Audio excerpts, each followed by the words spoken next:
Hi everyone, and welcome to another English with Joseph. Well, for those of you who are watching this podcast for the first time, my name is Joseph. Hello, I am an English teacher. I work mainly, but not exclusively, online using Skype, Google Hangouts, and the internet to bring you the wonderful world which is English. And it's a very wide world. Speaking of wide worlds, in the news this morning I heard that NASA has sent a probe to Jupiter.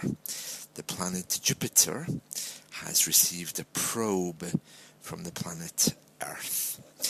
NASA is the American Space Agency. I think it's an acronym for North American Space Agency, or would it be the Aeronautical Space Agency? I don't know. I think it's a North American Space Agency. It's based in Florida, I think Cape Canaveral. And they do all kinds of things. They look after the International Space Station. They also send probes, that's like a small investigation flying machine, to other planets such as Mars and Jupiter. They also constantly search for alien life. They spend billions on that. I have no idea why when half of our planet is starving. They do all kinds of things. And they have their own TV channel on the internet, which is called NASA Television. It's very interesting. Sometimes in the background, while I'm teaching, there's my iPad screen, which is showing cameras and versions and pictures from NASA Television. It is actually very, very good. So I can recommend that if you're looking for something, especially if you're interested in American English, and especially if you're interested in radio, because all of the communications between the ground and the space control in the International Space Station, the ISS, are broadcast live on one of the NASA TV audio feed channels. You can also hear that on TuneIn, but it's wonderful, absolutely wonderful. I mean, there's not a lot of very interesting things on there, except, people saying, okay, have you had your breakfast, and what are you doing? It's a bit more, I think, military than that, but anyway, you can have a listen and a look at it and see what you think. Okay, well, today I thought I would introduce the concept of the gerund.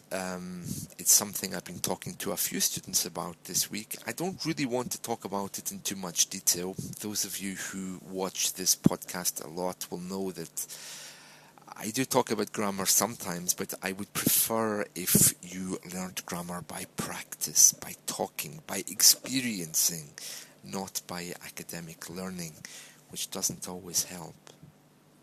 Okay, so I'll explain to you what the gerund is, but I don't really want you to get too caught up in what it's called and grammatically how it works, unless, of course, you really want to become a linguist. It would be much better if you could simply learn how to use it. The name of it's not really so important either. Did you know that most English people wouldn't know what the gerund is? If you ask an Englishman, what's the gerund, you may be surprised at the reaction. He might say, oh, I read about that last week on a NASA podcast. Or, oh, gerund, yes, he used to live next door to me when I was a boy. He was one of my neighbours. There's an English name called Gerard, which sounds similar. My point is that English people don't always know points of grammar. Okay, so what's the gerund may cause a bit of confusion. English people don't sit around all day talking about grammar. Only teachers do that. So I think it really is important for you to know how it works so you can use it, but not just for the purposes of knowing it. To know something without using it is just stupid. There's no point in learning. And this is why I would rather you learn English using the shadow method, speaking and learning, rather than writing, unless of course you want to learn to read and write for a specific purpose. But if you're really wanting to learn English to communicate, the best way to do it is by talking. And I've spoken about that many other places on this podcast, so I'm not going to talk about that now. Okay, the gerund is something which looks like a participle. If you can imagine, I am going, I am looking, I am doing. That looks like a participle because it is. It's a present participle. I am going, I am doing. Past participle, I was doing. All the other continuous versions of verbs, okay, are participles. All right, that's what a gerund looks like, but it's not that. I am going, I am doing, etc. is not a gerund. That's a participle in the present tense. A gerund looks like that, but is used differently. A gerund acts like a noun. For example, eating people is wrong. Eating people is wrong. You can hear eating. I could say I am eating. I am eating is using the present participle, eating. But eating people is wrong looks like a present participle, but is acting like a noun. So this is what the gerund is, okay? Eating people is wrong. I am good at painting. I bought this for working is another one. I bought this new dress for dancing, okay, is another example of the gerund. So the verb to be can be there. For example, one of my jobs at work is attending meetings. But that's a very different thing from saying I am attending. Okay, so that's another example of a gerund. I don't really want to get too caught up in this, but I wanted to introduce you to the subject. A gerund is something that looks like a participle, but isn't. It's used like a noun. That's what a gerund is. It's classified heavily in English grammar. If you buy any English grammar book, you'll come across this, but it would be preferable if you use it. Let's look at the types of gerund. Gerund in the subject of a sentence. Smoking is bad for your health. That's a gerund. Okay. Eating people is wrong. That's a gerund with the subject of the sentence. Okay. The gerund with the phrasal verb. I'm going to.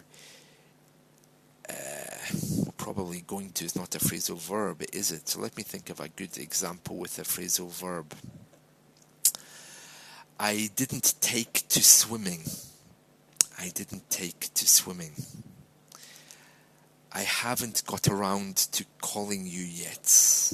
Although I think that should really be I haven't gotten around to calling you yet.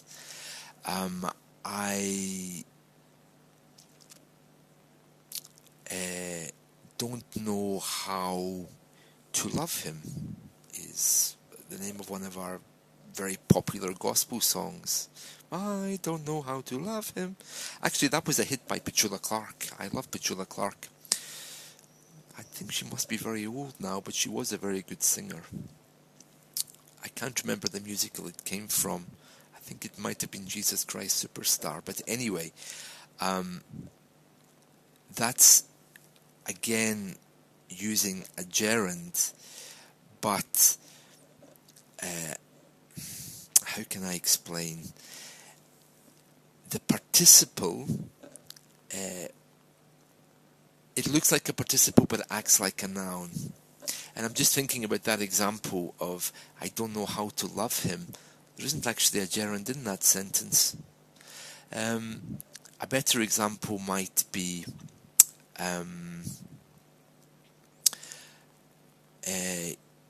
he keeps calling me. He keeps calling me. That might be a better example.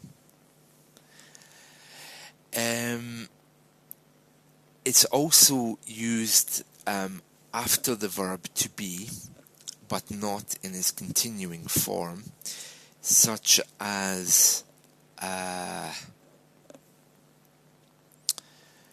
one of my duties is attending meetings. I'm not saying I am attending, I'm saying one of my duties is attending. These are a few examples of the gerund. Okay, so I hope that makes it a little bit clearer. I hope that I've introduced it in a way that makes it bearable, or a way that you can understand. I don't really want to get into too much more detail about it. I just really want you to know that it exists. Okay. I'm going to do another video now on a Brexit update. So I'll try and upload it at the same time I'm uploading this one.